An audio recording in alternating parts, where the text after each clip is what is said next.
ça y est, Jade, la rentrée politique, c'est parti. Et oui, ça y est, top départ, c'est lancé, les pré-campagnes ont commencé. On sent que c'est une année d'élection quand même, parce que cet été, c'était quand même chargé. Je ne sais pas si vous avez vu un peu sur les réseaux sociaux. On a beaucoup parlé. On va en parler évidemment. Les rentrées qui ont donc débuté déjà la semaine dernière. Je me suis rendue notamment à Écully pour la rentrée traditionnelle du camp républicain. Donc ça se passe dans un hôtel, c'est organisé par le maire d'Écully, donc Sébastien Michel, qui invite donc les maires républicains pour en citer quelques-uns, parce qu'il y en avait quand même beaucoup, donc que quelques-uns quand même. Le fraîchement élu Bastien Join de Caluire-et-Cuire, Claire Pouzin pour Francheville, ou encore Gilles Gascon pour Saint-Priest. À noter aussi Véronique Sarcelli, qui est maire de Sainte-Foy-les-Lyons, mais qui est aussi la candidate des Républicains pour les élections métropolitaines. Et oui, une élection supplémentaire cette année. À noter quand même qu'elle a été choisie face à Sébastien Michel, qui est donc pas trop rancunier, puisqu'il a quand même invité pour cette rentrée. Alors le but de cette réunion était clair, à votre avis? Quel est l'objectif cette année pour les Républicains? Je crois Au niveau des écologistes, c'est ça? Oui, comment les battre? Exactement. Comment battre les écologistes? C'était l'intitulé de la table ronde. En plein dans le mille. Bravo Victoria. C'était le nom de la table ronde organisée pour trouver des solutions. Un objectif qui était poursuivi notamment par l'un d'entre eux, qui était invité, qui l'a poursuivi tout l'été. De qui on parle? Un certain... Alors, il y a Fanny qui vient d'arriver à Lyon, donc elle va découvrir la politique Je n'ai pas lyonnaise. encore tous les noms, mais ça me dit quelque chose ce nom, évidemment. Pierre Oliver, on l'a reçu vendredi dernier. Tout à fait, le maire du 2e arrondissement, maire Les Républicains, qui est candidat aussi à la mairie centrale et qui a inondé, on peut le dire, les réseaux sociaux de vidéos. Et la cible de ces vidéos est claire, regardez. À cause de la mauvaise gestion des écologistes, et pour laquelle les écologistes ont supprimé plusieurs dizaines de places de stationnement. Nouvel exemple de l'amateurisme des écologistes. Les écologistes ont décidé de déplacer cette gare routière au fin fond de Gerland. La politique municipale menée à Lyon par les écologistes, j'ai voulu faire une vidéo qui récapitule l'ensemble des succès des écologistes sur les 5 dernières années. Voici un top 10, c'est parti. Voilà, Pierre Oliver n'hésite pas à reprendre les tendances aussi des réseaux sociaux, comme on le voit juste avec cette vidéo. Au total, quand même 45 posts sur Instagram depuis le 1er juillet. C'est plutôt pas mal, avec toujours les écologistes, on l'a entendu au cœur des critiques. La politique du buzz sur les réseaux sociaux, stratégie ou non du candidat Les Républicains. Vous lui avez posé la question, Victoria Solano, et on écoute la réponse tout de suite.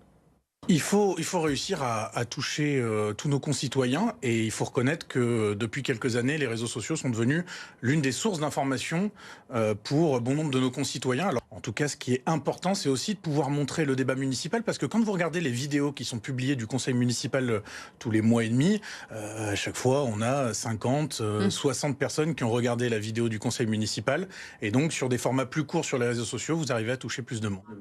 Un conseil municipal en format TikTok. Si Pierre Oliver est élu, vous pouvez l'imaginer. C'est original, mais ça ne m'étonnerait pas. Est-ce que ce serait suivi aussi, c'est la question? Oui, parce que TikTok, c'est vrai que c'est vu par les jeunes, très jeunes, et les jeunes. Le but, c'est aussi de les attirer. Oui. Bon, à voir. En tout cas, la stratégie, il l'a dit, c'est de toucher un maximum de monde. Avec des vraies informations, c'est mieux, parce qu'il faut le dire quand même, il y a eu quelques fake news parmi ces posts et de quelques loupés cet été. Une vidéo notamment où l'on voit des pompiers visiblement bloqués en presqu'île par les nouveaux aménagements. C'était en fait un exercice du SDMIS pour tester justement s'ils pouvaient passer ou non. Et une autre fin de l'été, c'était sur les tarifs des TCL, puisque Pierre Oliver annonçait un ticket unitaire à 4 €, alors qu'on sait tous qu'il fait 2,10 €. Donc voilà, il y a eu quelques loupés quand même, il faut le signaler. Comment battre les écologistes, Jade? C'était le mot d'ordre vendredi dernier des Républicains. Est-ce qu'ils ont trouvé des solutions? En tout cas, il y a comment ils vont faire? Une piste qui a été évoquée à Lyon, évidemment, une alliance avec Monsieur Aulas. Monsieur Aulas, Jean-Michel Aulas, l'ancien président de l'Olympique lyonnais, qui n'est même pas encore candidat, on peut le dire, mais pourtant, son nom a été cité dès le discours d'ouverture de ce rassemblement des Républicains par Pierre Oliver, justement. Des négociations ont été bien entamées, d'après le maire du 2e arrondissement. Il l'a déclaré ici, il y a plus de chances de partir ensemble que séparés. Donc ça voudrait dire s'associer, peut-être renoncer, mais à quel prix? On lui posera la question dans les prochains jours à Pierre Oliver. En tout cas aussi, peut-être pas trop le choix, puisque même Béatrice de Montiel, qui a commencé elle aussi une campagne pour la droite, a affirmé préférer se joindre à Jean-Michel Aulas que Pierre Oliver. Donc la droite qui semble s'unir autour de celui qui n'est même pas encore officiellement candidat. Petite question avant, Jade. Comment vous les avez sentis, ces élus, pendant cette rentrée? Ils avaient l'air plutôt déterminés, évidemment. La question de Jean-Michel Aulas, c'était vraiment dans toutes les discussions, même après les rendez-vous. Mais en tout cas, ils ont cité un à un leur petite victoire face aux écologistes. On voit vraiment que c'est l'objectif. Eh oui, c'est l'objectif. On va beaucoup parler des municipales cette année sur BFM Lyon. On n'a pas parlé de Georges Képénékian. Lui aussi, il est candidat, ancien maire de Lyon, candidat sans étiquette. Lui, il est plus fermé à une union. Oui, c'est sûr. Quand on lui pose la question d'une alliance, pour le moment, pas question d'en parler. Il est focus sur le premier tour. On verra après pour le second, mais en tout cas, c'est sûr que ce rapprochement de Pierre Olivier et Jean-Michel Aulas ne fait pas forcément son affaire, parce que ça va être une sacrée candidature face à lui. Mais en tout cas, on peut le dire, sans annonce de candidature, la pré-campagne de Jean-Michel Aulas a bien commencé, ça c'est sûr. Alors, on a parlé de la rentrée politique. On peut aussi parler de la rentrée sociale, parce qu'elle est très chargée, avec un contexte politique un peu particulier. Et oui, pas des moindres, hein. Les syndicats n'ont pas pris de vacances non plus cet été. On a dû beaucoup suivre également, puisqu'il y a eu pas mal de sessions de tractage, notamment devant l'hôpital Lyon-Sud. On y était, c'était du tractage de la CGT pour dénoncer notamment la gestion des hôpitaux, de la santé par le gouvernement. Il se prépare évidemment pour la grande journée de mobilisation. C'est le 10 septembre prochain, c'est mercredi. Donc la semaine prochaine appelle à un blocage total du pays, je cite, pour plier Macron et son gouvernement. Beaucoup de syndicats, d'associations, des collectifs lyonnais locaux se sont joints à l'appel. Notez bien déjà que le 8 septembre, il y a une journée noire. Ça se passe dans les TCL, les transports en commun lyonnais, donc c'est lundi. Et c'est un mouvement qui risque de durer parce qu'il y a déjà des appels qui ont été lancés pour la semaine qui suit, le 18 septembre. Alors, est-ce qu'on repart pour plusieurs manifestations comme à l'époque des Gilets jaunes? Eh bien, sachez que les Gilets jaunes se sont joints aussi à l'appel, donc c'est fortement probable. C'est une rentrée plus que mouvementée, notamment à l'échelle nationale, Jade. Bah oui, également. Et figurez-vous que ça nous concerne quand même aussi au local. C'est intéressant parce qu'en fait, François Bayrou, vous le savez, donc le Premier ministre, a demandé un vote de confiance dans un contexte politique très instable sur le vote d'un budget, notamment la suppression des 2 jours fériés. On en a beaucoup parlé. Un vote auquel vont participer les députés. Donc les députés, c'est aussi du local. Chez nous, on en a 14 dans le Rhône.